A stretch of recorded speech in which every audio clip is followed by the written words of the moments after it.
Hey, hey, happy day. It's a pretty mixed up world when a 30-year-old says, I don't know what I signed with regard to student loans, so I don't have to pay my debt anymore. So say the liberals, right? But then you have a 4-year-old who says, hey, I want to switch sides. I want to change genders. I'm 4 years old, but I understand. Really, that's what's happened here in the world. A 30-year-old, you get it. I mean, it's not very nice. Women, let's talk about women. I know what a woman is. I'm a high miler. I've been around a long time. I figured it out when I was kind of young, and it's kind of cool to know what a woman is, the difference between a man and a woman. But a woman, you know what? They fought hard for equality under the law.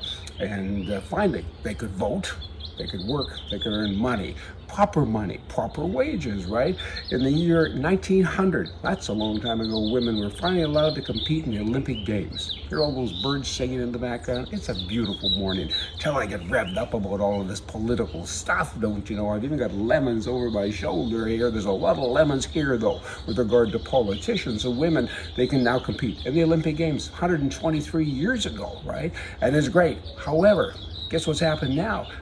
It's just meaningless with regards to their ability to compete against one another, because a man who says, I'm a woman, I now identify as a woman, he can now compete with them in most places, and he's bigger and he's stronger, and he says, I'm not a he anymore, I'm a she. Wow, it's come to this. I mean, it's kind of hard to believe. I mean, politicians, they do stuff for attention and also to remind us how stupid they are.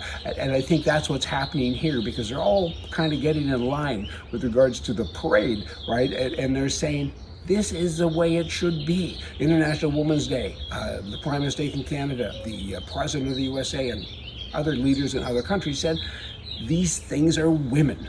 They're women. So it's Women's Day. Let's celebrate them. I think we need a name. We need a new name for all of those people who are so confused, right? And I've always said he, she. Come up with something different, because they are different. They're not like us, and they're not women. I mean, they should not be allowed to compete in this sport business. It's horrible.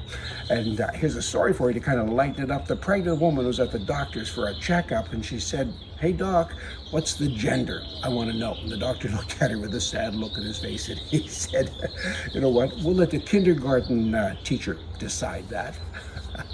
It's come to that.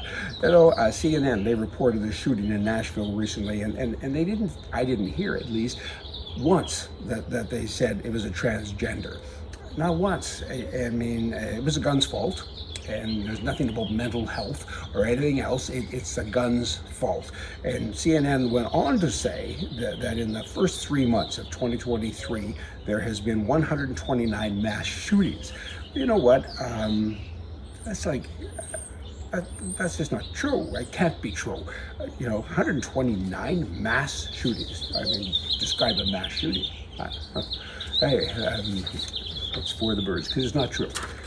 Prostate cancer. It's the second most common cancerous tumor worldwide, and it's the 5th leading cause of cancer-related mortality among men. Prostate is a gland in the male reproductive system. 400,000 people a year die with this. A good friend of mine, a doctor, we were at the gun range one day, and boom, and when we had a rest from that, we were chatting about this, and he said, every man will die of prostate cancer if he lives long enough. I thought that was kind of an interesting statement. Now, what happens with a he, she? I mean, when one does die of prostate cancer, how will that be reported? What's going to happen then? I mean, a woman died of prostate cancer. I can just see the headlines now. That'll be a medical, impossibility. That's a brand new problem for the wackos on the left. How are they going to deal with that? I mean, I got to say, it is so. There almost are no words. Burning a gay flag is now a hate crime. Burning the American flag, that's free speech. So that's okay. I want to end this with a little story. Here it is. When you live in your parents' home, visualize this. You live with your mom and dad, and you don't agree with them about many things. You don't want a gas stove, and they do, and you're mad at them about that, and they have a gasoline car, and you're mad at them about that, and you're mad at them for mowing the grass with a gas lawnmower. You're mad at them because they don't watch CNN like you're supposed to, I guess. Hey, don't be mad. You know what? You don't like how things are done at home? Move. Go away. Liberals, Leave. You don't like things in America, you don't like things in Canada, you don't like things in England. Get away. Go to Venezuela. Go somewhere, but don't stay here and try to make us like you. We don't want to be like you. We don't like you. Ah! See ya.